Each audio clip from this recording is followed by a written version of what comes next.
এরকম হলুদ দাঁতকে যেভাবে সাদা দাঁত করবেন, না, আমরা ঠিক এরকম করব না। আমরা ইমেজে চলে যাব, তারপর হিউ স্যাচুরেশনে যাব। হিউ স্যাচুরেশনে গিয়ে আমরা যে কালারটা আছে কালারটা ইউলোতে করে দেব। তারপর স্যাচুরেশনটা আমরা একটু ডিক্রিজ করব, লাইটনেসটাকে আমরা একটু ইনক্রিজ করব। এতে করে স্কিনের একটু পার্থক্য দেখা যাচ্ছে। সেজন্য আপনাকে ইমেজে যেতে হবে, তারপর অ্যাডজাস্টমেন্ট থেকে হচ্ছে ইনভার্ট।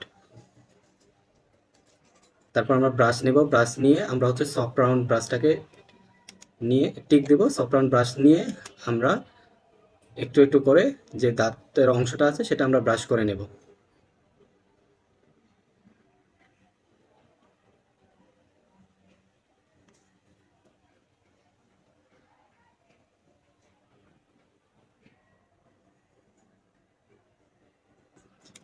আমরা ব্রাশ করা হয়ে গেলে আমরা আবার হিউ স্যাচুরেশনের যে থাম্বনেলটা দেখা যাচ্ছে সেটাতে আমরা ডাবল ক্লিক করব। ডাবল ক্লিক করে কালারটা আমরা ইউলোতে ক্লিক করে আমরা জাস্ট এদিক সেদিক করে কালারটা আমরা ম্যাচ করে নেব।